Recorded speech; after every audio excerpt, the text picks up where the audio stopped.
Hello, everybody. What is up? My name is Rachel Velasco, and welcome back to my podcast, Your Hot Girlfriend. Oh my God, it is like so weird doing this.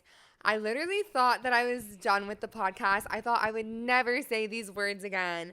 And then recently, this past month, I just felt super missing it. I don't know. I miss doing it. And I was watching back the old shows. And it was so funny because I haven't done the podcast in around a year for anyone who's ever heard past episodes. And I was watching them back, and it was so funny because it's almost like watching a video diary or something. And I would look back on these points in my life and I would hear myself tell all these crazy stories. And it was so insane because a lot of the podcast felt like it was years ago. Like it felt like lifetimes ago. And so the fact that some of these things happened like a year ago or a little over, a little under a year ago, it was just fucking crazy to even think about. But, anyways, I just got back from Coachella, first things first, which everybody knows is the most wonderful time of the year for me. It is my favorite thing ever, but I feel super fucking sick. I have such bad festival sickness, which I usually never get, honestly. Like, I think I got like festival sick once after Lollapalooza, but most festivals and stuff like that, I can rage for like a week straight and I'll come back and I won't be tired. I won't feel sick. This Coachella really got me, and I think it was because, for those of you that aren't familiar with the concept of Coachella, and I'll talk about this more a lot later, you're literally in the fucking desert and there is like dust blowing everywhere. And I literally inhaled so much fucking dirt this weekend that my lungs are like burning and I can't stop coughing. And it's not like COVID or anything, but like even now how my voice just cracked, like my voice will randomly crack, or I'll like go out somewhere and I'll just get the most insane coughing jag, but it's literally from like inhaling so much dust.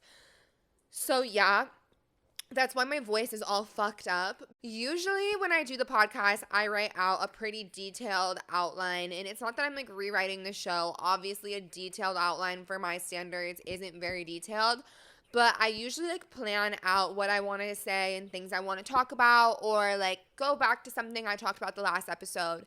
I haven't done a podcast in like almost a year. Like it was a little under a year, I think. And so much has happened and so many things have changed since then that it's fucking crazy because I don't even know what to start or what to bring up or how to do things and like how to like even like reintroduce myself. And so it's just fucking crazy because I'm like, I don't even know where to fucking begin. So obviously we're going to talk about like Coachella because I just got back from that. But I guess I do just really want to address first things first why I stopped doing the podcast for good and why I thought I would never do it again. Honestly, I made the podcast for fun. I never wanted to make money off of it. I never wanted to be a full-time podcast host. I really just did it because it was something fun for me and it was something that I was super passionate about. And it's actually kind of funny because speaking of Coachella last year was kind of when my life really started to fall apart. And it's kind of funny because last year, 2022, was literally that entire year was like a year I held so close to my heart. And it was quite literally like my favorite year ever. I'm not even joking. Other than like 2019, that was I think my second favorite year. But the thing is, I went through so much fucking trauma last year. It was literally fucking insane. And so even though I was experiencing so many cool things for the first time, I was going places I'd never been before, I was meeting people that I was really resonating with, and I was doing so many new things, I was also just going through a bad time mentally, and I was going through certain things that I just didn't want to talk about. Because even though I do this podcast for fun, I do want people listening to it to be entertained by me, and I do want it to make people feel good. And I was going through a lot of emotions for the first time that were making me feel pretty sad. And I was going through like a weird mental headspace. And I was like, I don't really want to talk about this because no one cares and it's boring. And I don't want to be a Debbie Downer. And now that I'm like watching back the pod, I almost wish I was podcasting then more than ever because last year was like the most manic high, manic low year of my life. And I don't even mean that in like the sense of like bipolar. I just mean that like one day I would be going through the most traumatic thing ever. I'd be in the hospital. I would be going through God knows what. And then a week later, I would be like in a completely new city with like all of these people that I'd never thought people that I didn't even dream of like I'd ever meet, and like hearing all these cool stories and like feeling so inspired. And then like 2 weeks later, I would go through like another insanely traumatic event that like most people never experience whatsoever. And then like a month later, I would be like going through like another thing that is again like on an opposite end, so fucking cool, that most people also never get to go through. And I didn't even really have time to like sit back and think about what the fuck was going on or what the fuck was happening, because every single day it was quite literally like I couldn't catch a break, for better or worse. And I was just so busy, which also in hindsight was kind of nice, because I didn't really have the time to dwell on things that were happening to me bad, because it wasn't like I was sitting in my room depressed. I was definitely keeping so distracted. And one thing about me, I love to be a seize the day ass bitch. And so even though things were happening to me that were kind of rough, I was like, well, I can either sit at home and cry about it, or I can like go make memories with my friends. I'm gonna go out with my friends. And that's exactly what I was doing. But I was just surrounded by so much craziness, and I didn't really have the time to do a podcast anymore. And I didn't want to make the time to do it because it just like wasn't important to me anymore. It wasn't a priority to me. I felt like it wasn't benefiting me, and it was just making me feel so like vulnerable. Because the thing about the podcast is I am really vulnerable on here, and I'm not this vulnerable on like any other social media platform except Finsta. And I also was starting to feel bad anxiety, because I was like, I don't want people to ever think that like a story is about a certain person when it's not about that person, and just things like that. And I felt like I had to like censor myself, because I was like, oh, if I say this story, people are going to think it's about like my friend or something. And it was just getting to be too much drama. I figured it really wasn't worth it. But now that I look back at that time, I'm like, oh, I could have made so much amazing fire podcast content. I also stopped doing the podcast because I was recording out at a studio with Paul, who everyone knows I love and adore, and he was tagged in all the other podcasts. And then the podcast studio closed. Paul stopped being a podcast producer, which I'm actually very happy for him, because it was never his dream in life. He's an aspiring comedian, and now he's doing stand-up and stuff like that. So I'm very, very happy for him.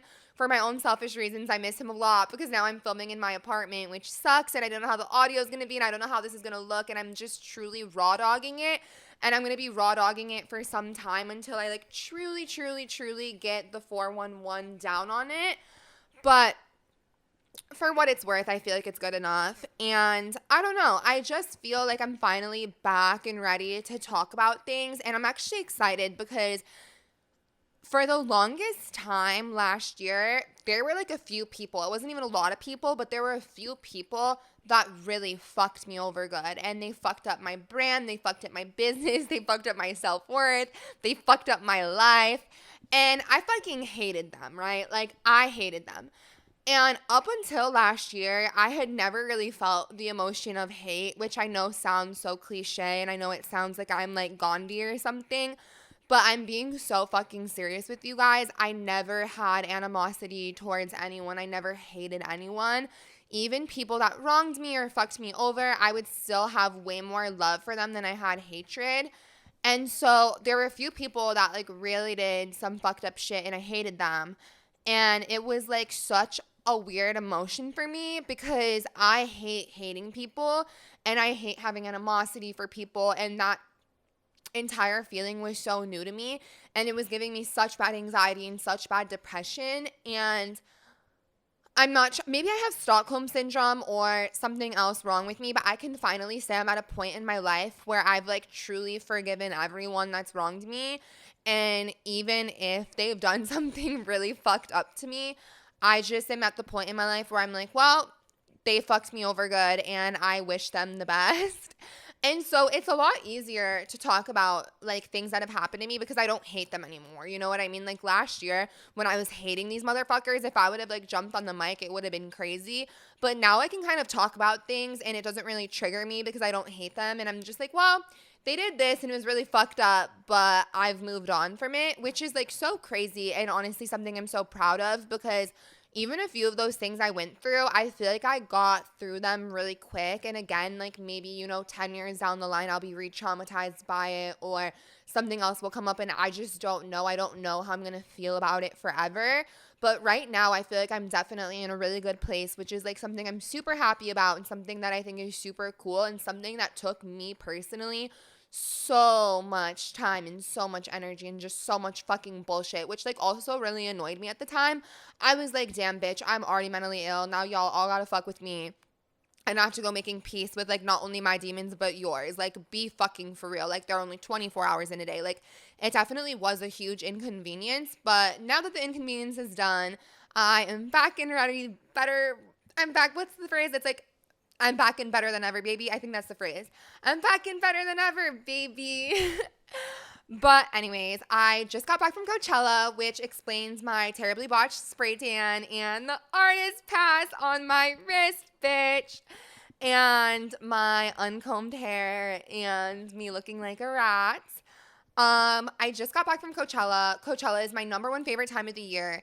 Even when I was like a kid, right? When I was a kid, I grew up in Chicago, and our local big festival, which is actually a pretty big festival, which is something I'm blessed for, was Lollapalooza. And like I said, Lollapalooza is like an iconic festival. It's like a world famous festival. Everyone knows Lollapalooza. But the vibe of Lollapalooza is so different than Coachella. And the thing about Coachella that I personally love is I don't think there is like another festival like Coachella because of the element of Hollywood and influencer and all of that stuff brought to it. And I think that that's a huge reason that people fucking hate Coachella. And even TikToks and stuff like that, people will be like, oh, Coachella this, Coachella that. I think the reason that like an outsider looks at Coachella and thinks it's fucking weird is because 100% there are no other festivals like it. But one thing I will say, I think the reason Coachella has the setup it does is because of the weather in Palm Springs. Like, you guys do not fucking understand. Palm Springs weather compared to like LA weather or even California weather is fucking crazy. Like, where Coachella takes place is literally a desert. I'm not fucking joking. It is literally like an open plot of desert land. And it kind of sucks because all day long, it is so fucking hot. Like, it is just insanely hot. And obviously, it's a festival, so there's not like air conditioning.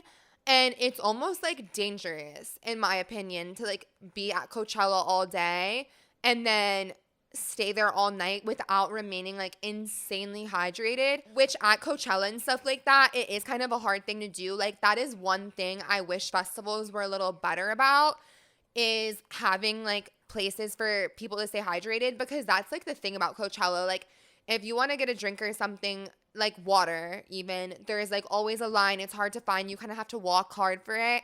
And then the more water you drink, the more you're going to have to pee. And then the bathroom lines are just like insane. So a lot of people do not go to Coachella all day. A lot of people go to Coachella at night or like towards sunset when it stops getting as fucking insanely hot. And then they go when it's cold. But then the thing is, at night, it gets like actually pretty fucking cold, and then it starts to blow the sand everywhere. So it's either like sit in the hot sun baking all day, or go at night and then fucking freeze and breathe sand up your lungs. Like, it's pretty crazy. And so I think when people go on TikTok or social media and they're like, oh, all these influencers don't go to Coachella for the music, they only show up past 5 p.m. It's like, well, babes, as much as everybody would love to see like the smaller bands, it is so fucking hot outside. It's insane. Like, if you were to sit outside all fucking day, you would get sick by the third day.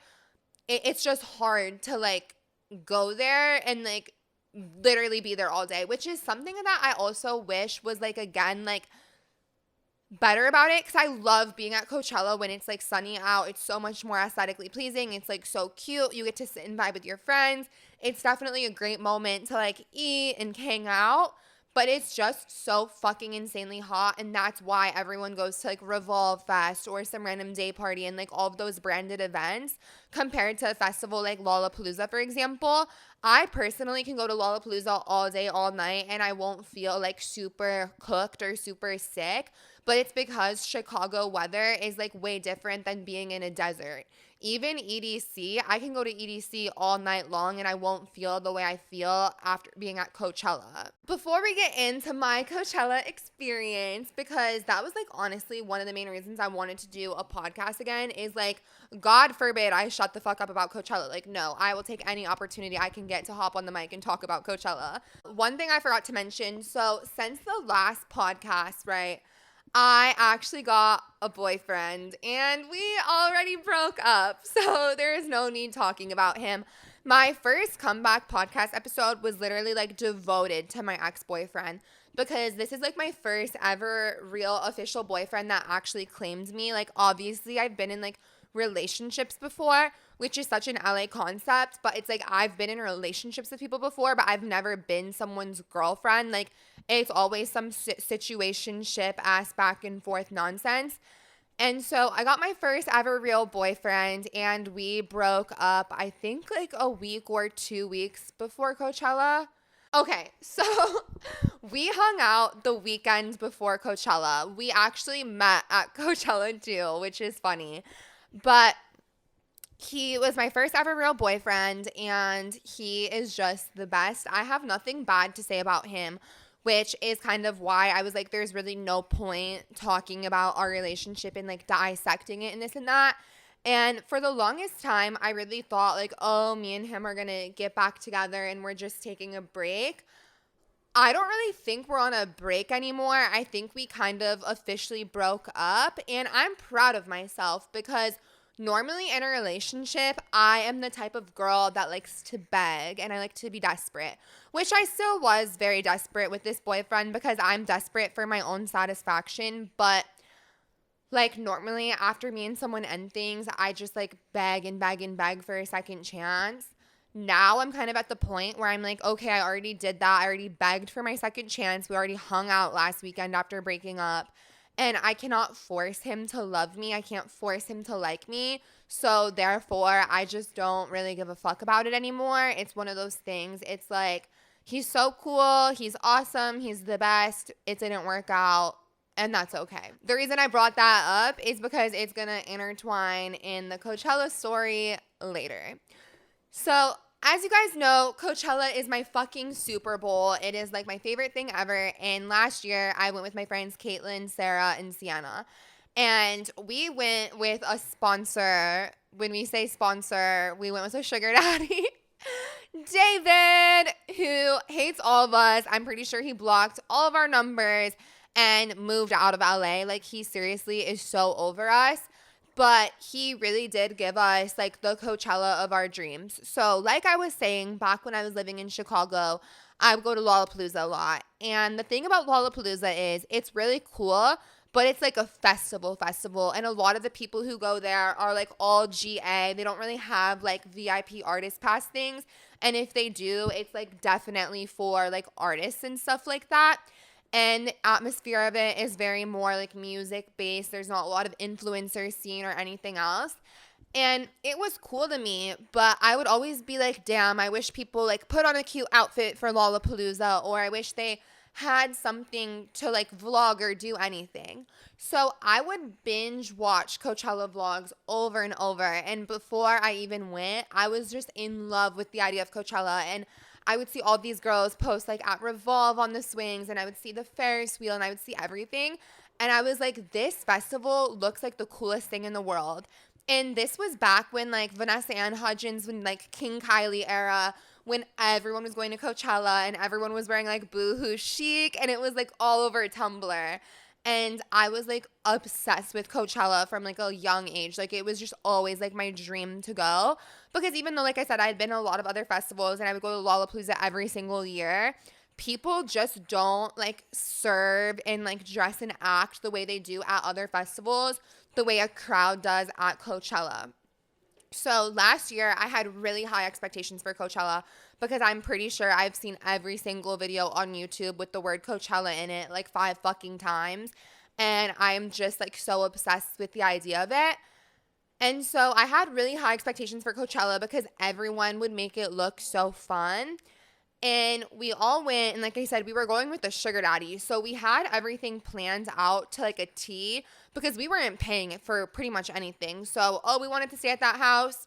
Why do we give a fuck? We're not paying for it. And so we were staying at a nice house. We had car service. We were going to Revolve. We went to Neon Carnival. We went to all of those bougie events that like influencers and celebrities go to. And I'm not even joking. Coachella blew my standard out of the park.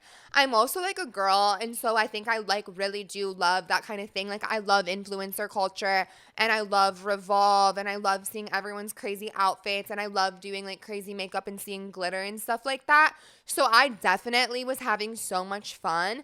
But after actually going and experiencing it, it was like way more fun to me than it even looked. Like I would see like the Ferris wheel on YouTube and I'd be like, oh my God, this is so beautiful. But then when I was like actually riding the Ferris wheel at Coachella, I was like, oh my God, this is more important than my wedding day. Like this is the most fun I've ever had in my life. And I was there with my best friends and we were having so much fun. And like, it was just an amazing experience. But like I said, we had put so much planning into it because we knew we were going with David for like a minute, and so we had time to like prepare. This year's Coachella was totally all over the place, right? Because so when the lineup first dropped, we texted the group chat that me, Caitlin, Sienna, and Sarah have, and everyone was kind of gagged. So we were going back and forth in this group chat for a minute. And I was really trying to convince everyone to go because I was like, you guys, no one even goes to Coachella for the music. Like, we go there to party and have fun. Like, come on now. Because that is the one thing that I will say is true. I think a pretty big misconception about Coachella, and a reason that, like, music fans don't like it is because no one goes, quote unquote, no one goes for the music. I think that that's true. But the reason that I think it's cool is that people there are still definitely vibing out and listening to the music. But I think that's kind of how almost all festivals are, right? Like if you go to see someone in concert, typically you know like their entire discography and you really like them. At Coachella, it's a lot of people who have songs that like most people would recognize at least 3 of their songs. And then the rest of their discography, they might not know. But that's what I think makes festivals so cool is like you can go there and you can be like, I don't really care who's on this stage, or, oh, I only know a few of their songs. And you can see their set.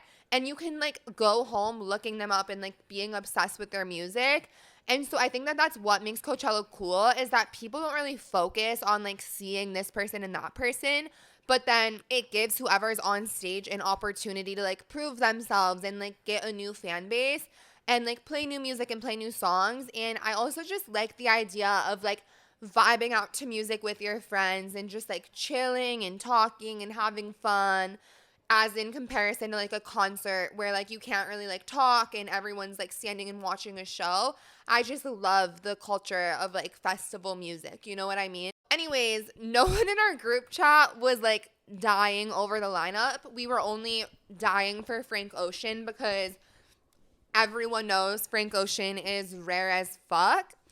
And so everyone was kind of iffy in the group chat. And then my good friend Alana, who used to live in LA and doesn't anymore, was going to come to Coachella with us. And so it was going to be like all of the girlies from last year plus Alana. We were talking about Coachella, and then like last minute, Sienna didn't want to go anymore because she didn't want to spend money. And Sarah and Caitlin both got boyfriends, which I think had like a little bit of a reason why they didn't want to go. And then Caitlin also had to work that weekend, and I think Sarah had to work too. Anyways, they did not want to go to Coachella anymore. I still really wanted to go because I love Coachella. I think it's so magical. It's so fun. Live while you're young. Like, why the fuck wouldn't I go to Coachella? And if I didn't go, I knew I would be sitting at home in misery having the world's worst FOMO. So there was no reason for me to not go. So me and Alana decided that we were still going to go. but things were all over the place because, like I mentioned earlier, Alana doesn't even live in LA anymore.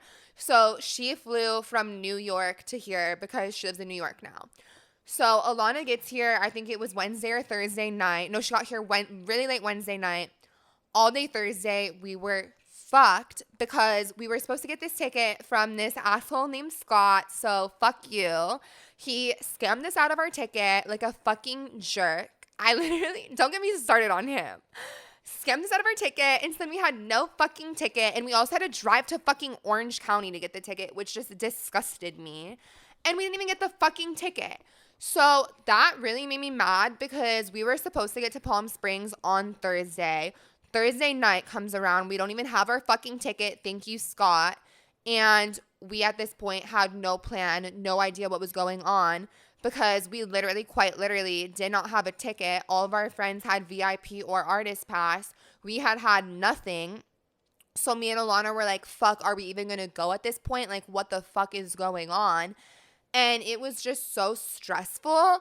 And so we thought about it Thursday night, and we were like, honestly, we're probably going to have better luck finding a ticket in LA because a lot of people from LA probably bought a ticket and then something came up and they couldn't use it anymore and they can't go. Why would someone drive to Palm Springs with a Coachella ticket if they weren't going to use it? You know what I mean? And so all Friday morning, we're sitting in LA begging motherfuckers from Craigslist, OfferUp, Facebook Marketplace, you name it, we were begging. Hi, do you have a ticket? Begging. And it was not going well for us at all. Like, we were even looking for GA tickets, but motherfuckers were like, sorry, we sold it. Or it was just like so hard to find, which is so weird because last year I got my Coachella ticket 2 days before Coachella, GA ticket for literally $250 off Facebook. So I was like, why the fuck are we not getting tickets? Like, it was so frustrating. We were literally asking like sugar daddies on Seeking Arrangements to get us tickets. Like, it was so bad. And so one thing about Alana and I, if we have a friend that's like clouded or has connections or something, we hate asking those motherfuckers to use it. Because realistically, A, we have nothing to offer them, and B, it's just kind of cringe. Like, I would hate if, like, I felt like my friends were using me or something. And so we knew people that probably could have gotten us a Coachella ticket, but we just didn't feel like asking them. And also, I feel like asking a connection for something is almost like using your get out of jail free card. Like, if it's an emergency or I'm down bad, I'll ask someone for something one time, but I don't like doing it repeatedly. I just think it's like cringe. And so this was an emergency though. Like, it was Coachella. It was Friday. We didn't have a ticket. Like, that is 911. Like, in girl world, this is like a huge emergency. And so Alana was like, fuck it. I'm going to ask my friend to help us out. So basically, Alana's friend owned a record label. We Hail Married his ass.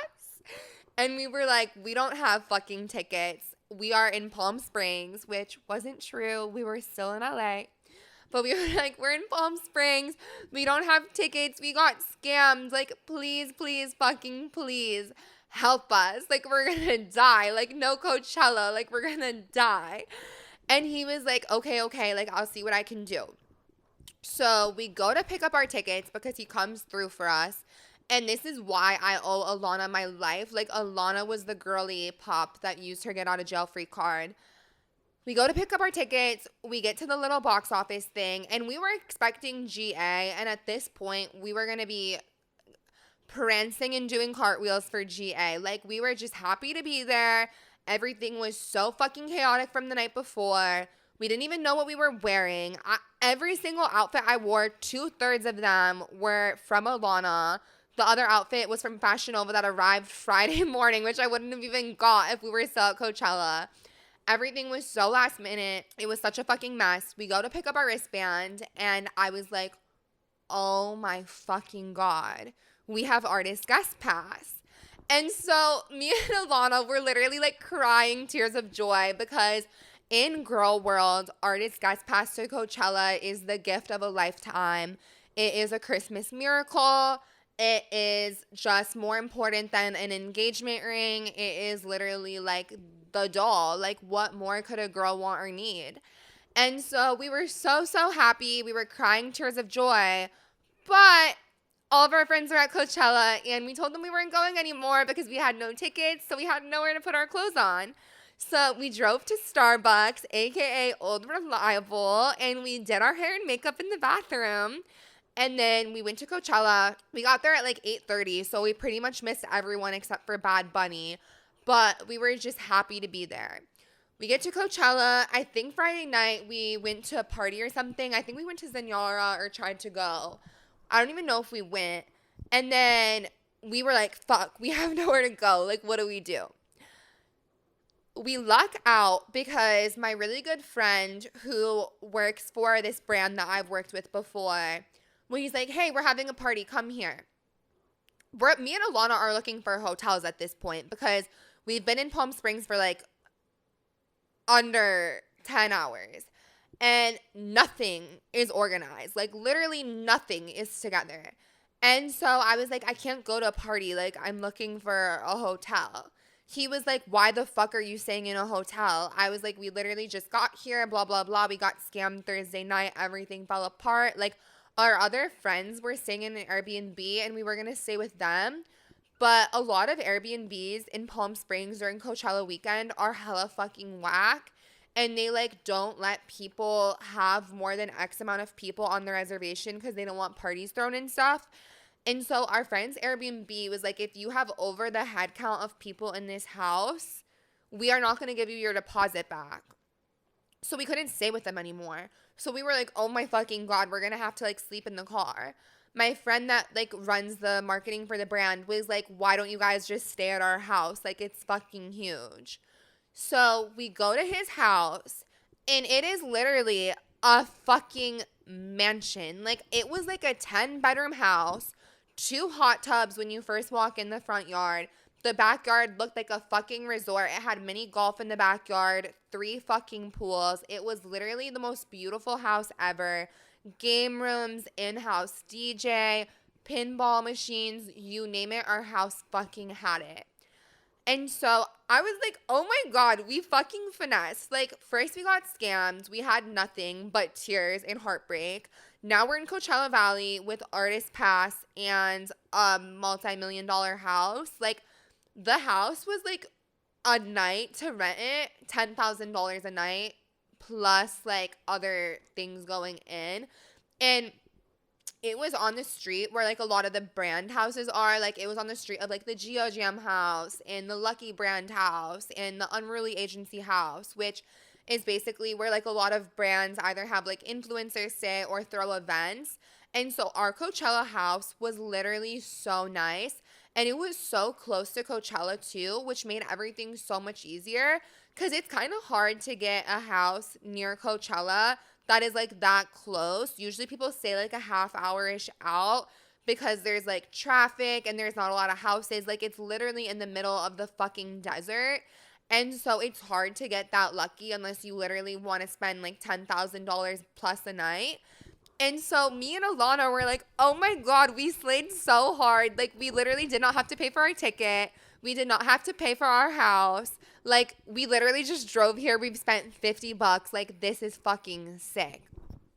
And so since we were staying at a really sick house and nothing was planned and we were so tired, we didn't go to like Revolve Fest, which for me was really sad because I love Revolve Fest, but we just didn't go. So I've seen a lot of TikToks of people clowning like certain girls or certain people about, oh, I met this person at Coachella and they were fucking weird, right? Here's my hot take. If you have an artist pass at Coachella, you are there because inherently someone gave it to you who trusts you to not act like a fucking clown at Coachella. Like, I am not famous. I'm an irrelevant ass bitch, but I know what it's like to like want to have fun and just vibe out with your friends. And that is why there is a separate section at Coachella for people who are creative or recognizable or whatever the case may be. So on Sunday, Tyler, the Creator, was brought out as a guest. And me and Alana were like, oh my God, Tyler the Creator's here. That's fucking crazy. And we didn't want to go to that set. We really wanted to see Ray Shrimmered. And so at the backstage of Coachella's main stage, you can either take a golf cart or you can like walk to this other stage that's like a little down, but it's not like super far to go see Ray Shrimmered. And so we were like, honestly, the line to take a golf cart here is too long. We're just going to walk. And as we're walking, behind us was literally Tyler the Creator. And I feel like meeting Tyler the Creator is like a very rare thing. Like not a lot of people are close to him. Like he doesn't really go out. And my brother loves Tyler the Creator. So I was like, oh my God, Tyler the Creator is behind us. Like that's so crazy. So we walk there the entire time. Tyler the Creator is just behind us. Like me and Alana are like taking selfies and like you can kind of see Tyler the Creator in the back. Like it was crazy. And we finally get to Ray Shrimmered's set, and we're like excited because I feel like Ray Shrimmered was one of the few people on the lineup that I knew like every song they performed, just because in college, like who wasn't listening to like every Ray Shrimmered song and just whatever. Me and Alana finally get to the stage that Ray Shrimmered is at, and we're just like excited to see Ray Shrimmered. After Ray Shrimmered was Dominic Fike, and we're chilling there, and right after we like get to our spot, Tyler the Creator walks in, and behind him is Justin Bieber, Kendall Jenner, and Bad Bunny. We were just standing there because he had just gotten there, and the second he walked in, it was honestly kind of sad / embarrassing. Everyone started taking videos of Tyler the Creator. Everyone started recording Justin Bieber. Everyone was recording Kendall and Bad Bunny. And it just made me feel kind of sad because I was like, no offense, but these people are trying to have a normal experience. They're in a section that you're supposed to have artist pass for. Why are you recording them like they are a fucking zoo animal? It's just like really fucking weird. Honestly, out of everyone, Justin had it the fucking worst. Like people were literally running up to him, tapping him, asking him for photos, being like insanely disrespectful, and everyone there had security with them. That was like a little close. Justin had security too, but they were letting him vibe out, and that just made me even more sad for him. Like Justin Bieber was really actually trying to like have a good time at Coachella, and it was like so heartbreaking because people weren't even like leaving him alone or letting him have fun. Like he was trying to dance to fucking Ray Shrimmered, and people were like constantly tapping him and stuff like that. And it was sad because you could tell the people that were approaching Justin Bieber did not give a fuck about Justin Bieber. Like, most of the people at that set were there for Ray Shrimmered. There weren't, like, a lot of young girls there. And so it was, like, all of these dudes coming up to Justin Bieber. Like, this one guy pissed me off because he was literally 50 years old. He was there with his wife or something. And he goes up to Justin Bieber and he's like, oh, you're Justin Bieber, right? Justin Bieber is, like, so nice to this guy. He's like, hey, I'm Justin. It's so nice to meet you. Like, how's your Coachella? Like, Justin Bieber was in a good mood. And, like, for those people that are, like, not Justin Bieber fans, like, Justin Bieber definitely can speak up for himself. So if people are being weird or testing his buttons, I feel like he definitely is comfortable with being, like, fuck off. But this guy asks Justin Bieber for a photo. And like I said, he's standing literally right there. So we could hear every person that went up to him. We could see all of it. Like, we're standing so close to him. He literally goes like, nah, man, like, I'm just, like, not in the mood for, like, a photo. But, like, it's so good meeting you. Like, whatever. This is a 50-year-old grown-ass man, mind you. Takes the fucking photo anyways. Like, that just made me so mad because I was like, what the fuck is wrong with people? Like, he literally said in the nicest way possible that he wasn't down for that. He's literally trying to dance and have fun. He fucking can't because every 30 seconds a new person is going up to him, begging him for photos, asking him for selfies, being fucking weird. And it's just sad. Like, it made me so sad because, like, he was actually just dancing and trying to have fun. And I felt like no one was letting him do it. Like, it was just genuinely so weird to me, too. Because, like I said, I knew damn well none of these people were, like, huge Justin Bieber fans. So I was like, why are you guys doing this? And Long story short, he was so nice. If I was Justin Bieber, I would not be that fucking nice because the way people were treating him was fucking pathetic. And after seeing that, I was like, there's going to be a huge change in the Coachellas going forward because a lot of these people that have artist pass, for some reason, have no fucking idea how to act whatsoever. And they're acting fucking delulu and they're harassing people that are here. And it's fucking pathetic. And it would have been fair game if Justin Bieber was in like the VIP section even. It would have been fair game if Justin Bieber was in the GA section. But at like an artist area of Coachella, you can't buy these tickets. So why the fuck are you here if like you're gonna just be treating people this way? Like I thought it was just so weird. But I also do think it's sad because I think for whatever reason, like even how we got back there like through a friend, so many people who have those tickets, their behavior is just completely unacceptable. Like it would be one thing too if people were just coming up to people and like introducing themselves or being nice, because that's what we originally were going to do to Justin because he was standing literally right next to us. We were going to be like, hey, I'm Rachel, I'm Alana, good meeting you, bye. It is another thing to have a fucking meet and greet line outside someone tapping them on their shoulder when you walked clear across the festival, begging them for photos, taking them after they say no, and just being an insane person. That is like completely different to me. Oh my God, I forgot the most important part of the story when I was wrapping up the podcast. Oh my God. After Dominic Fike's amazing set where Dominic Fike literally looked so fucking good. I don't know if anyone has seen Dominic Fike recently, but he like grew out his hair a bit and I think it looks so fucking sexy. So we are leaving Dominic Fike and we're going back to the main stage because we're getting ready for Frank Ocean, right? And as we are walking, this man taps me on the shoulder, and right after I walk in, these two people were sneaking into the artist section and one of them got caught and the security was like, oh, fuck no. And so I thought they were tapping me to be like, you need to rescan your wristband too. So I turned around and I was like, oh no, like my wristband's right here. And the guy was like, oh no, I wasn't asking for your wristband. Like I just wanted to say hi to you. This is where the ex-boyfriend comes into play. My ex-boyfriend was a normal motherfucker. And when I first moved to LA, I never thought I would date someone with a real job. I thought I was going to date like an influencer or an actor or a director or some motherfucker that worked in Hollywood.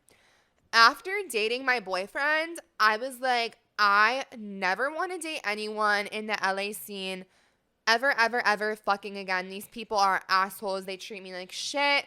No entertainer will ever treat me the way my ex-boyfriend treated me. I just want to date normal people. This guy taps me on the shoulder and we start talking and he was like, I just think you're really beautiful. Do you want to see Frank Ocean's set with me? I give him my number. We start talking. I was like, well, I have to meet up with my friends, but I'll meet up with you before Frank Ocean. Like, sure. Come to find out, this man played Coachella and was like a musician there. Now, mind you, like I said, I don't want to date entertainers anymore or like anyone in the entertainment industry. I'm done. Like, I'm over it. I want to date like a fucking lawyer or something. I don't know, but not an entertainer. So me and this guy, I give him my number, whatever. We meet back up in the artist section. And after I met him, when I was like, oh, I have to go to the bathroom, I went to the bathroom and allegedly, I can't say exactly what I did for legal reasons, but I allegedly drank Molly water. And so I was like rolling face. So I meet up with Alana and Orion and we're all sitting under this tree and I'm so fucking high. And I'm just like looking at this tree in awe. Like the tree's all colorful and it's blowing. And I'm getting ready to see Frank Ocean. And the guy like that played Coachella comes back up to me and he's like, hey, like funny seeing you. Because he asked me where I was and I was so high that I just sent a photo of like a tree, which isn't very descriptive. And so I go to the bathroom, we come back out, we get in line to Frank. And we watched the Frank set together. And then the next day he texted me and he was like, hey, I had so much fun with you. Like, we should really hang out. Like, you're super cool. And this upcoming weekend, he's playing Coachella again. But I'm just like, fuck, I don't know what to do because he's like really cute and he was really nice to me. But I literally just got out of a relationship like recently and I don't want to date entertainers and let alone someone that's like on tour playing huge ass festivals, like playing fucking Coachella. And so I just kind of don't know what to do. And I'm kind of like, well, I guess I'm just going to take things for what they are and take things kind of slow. But so I meet this guy and then me and Alana go to the Frank Ocean set and we run into like our 5 other friends, which was so insane because the Frank Ocean set was the most packed set all Coachella weekend. And to me, this Coachella weekend one was a lot busier in the VIP and artist area than last Coachella's was. Because last Coachella, we were in VIP as well, and it was busy, but it was literally like, I feel like 2 or 3 times busier this year. And for Frank Ocean, like compared to Calvin Harris, which was the night before, it was literally like insanely packed. Like people were just on top of each other, even in the artist area. The entire Frank Ocean set was just so different than anything anyone's ever seen. And I think being there in person was obviously different than seeing it online because it wasn't even live streamed. And I know Frank Ocean is getting a lot of hate right now, and I kind of see where people are coming from. Because first thing of all, Frank Ocean came out an hour late, which wouldn't be the end of the world. But as I said earlier in the podcast, the weather at Coachella is really intense, and a lot of people were dehydrated. And also a lot of people are on drugs. And so when you are on drugs and you are dehydrated, it is not a good mix at all. Like even me, as someone that was rolling, I couldn't get more water because the pit was so tight that if I got out, I would never find my friends again. Also, at Coachella, you don't have phone service. So if you leave the pit, it's like over for you. And one thing I will say about his set is that I feel like it's definitely something, in my opinion, that was very different in person versus like seeing it online because Frank Ocean didn't let Coachella live stream his set, which was kind of interesting. And so a lot of people who were seeing it online and at home and stuff were really just watching it through videos of people that were there, and it's kind of hard to capture the entire stage because he basically performed through a huge ass screen. In my personal opinion, I thought that Frank's set was actually just super artsy and really cool. And I have a lot of respect for him because he really did go through a lot. As everyone knows, he lost his brother in a really tragic car accident.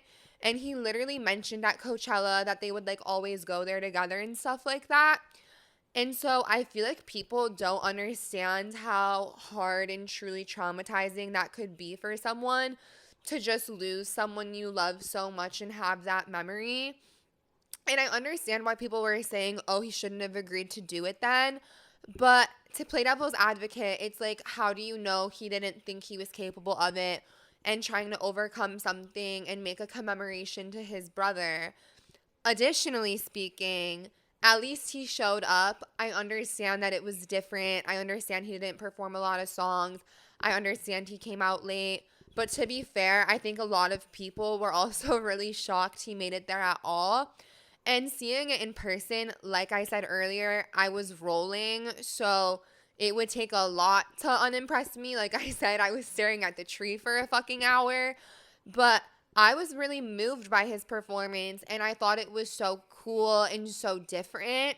I'm not gonna lie, it wasn't necessarily for me, but for that level of like niche art and the whole everything going on, this and that, I thought it was cool. I know a lot of people were saying, oh, I thought Frank Ocean's set was disrespectful. I thought it was badly planned. I thought it required no talent. In my opinion alone, the cameraman and the guy that was following him, the angles and the like videography and everything, I thought that in itself required a lot of talent. And like I was saying on the topic of Frank Ocean, obviously everybody knows he already canceled for weekend 2, which is pretty crazy, but not super shocking.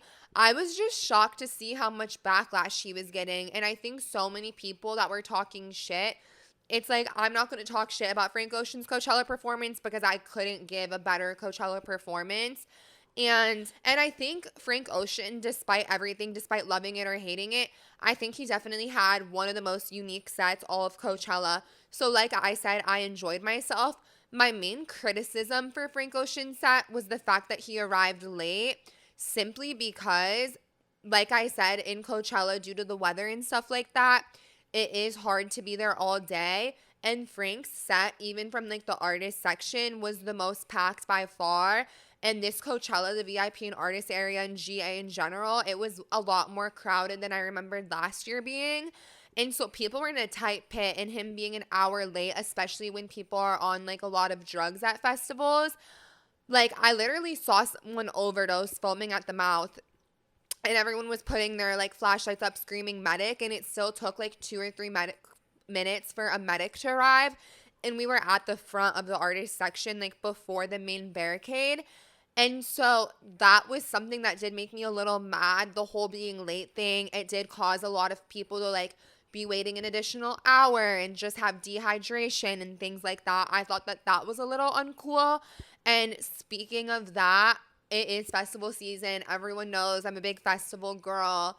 If you do drugs or you're going to go to festivals or either or even not, I highly recommend everyone goes to this website. I'll link it below. It is called End Overdose. If you're in the state of California, and I think other states too, you can get a free Narcan shipped to your house. You only have to pay shipping.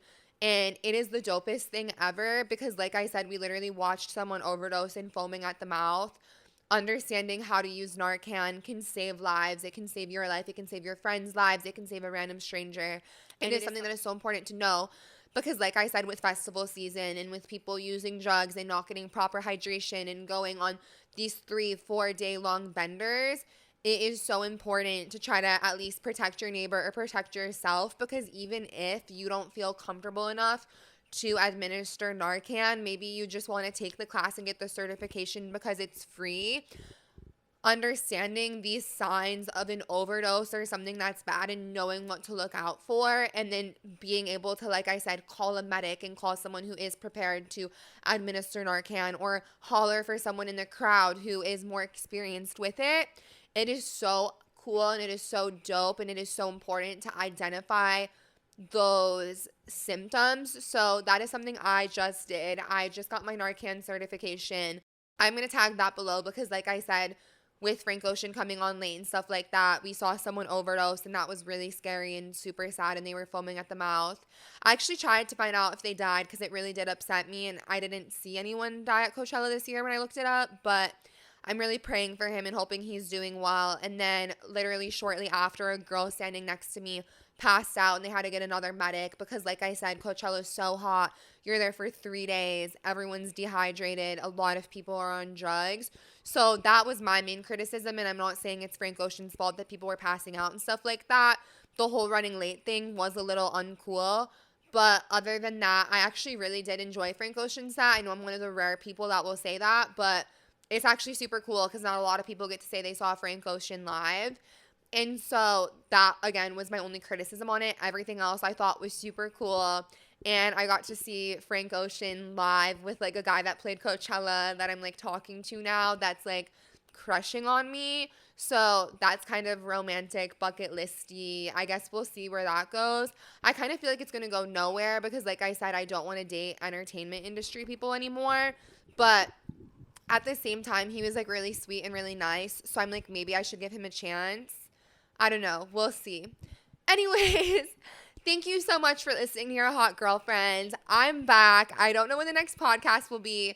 Hopefully soon. Happy Coachella. Happy festival season. Like, comment, and subscribe. But most importantly, please check out the link below for Narcan certifications. Just check it out. Even if you never have to use it, which I hope you never do. It is so good, like I said, to at least understand the side effects of someone who might be overdosing and need your help. Thank you. Bye.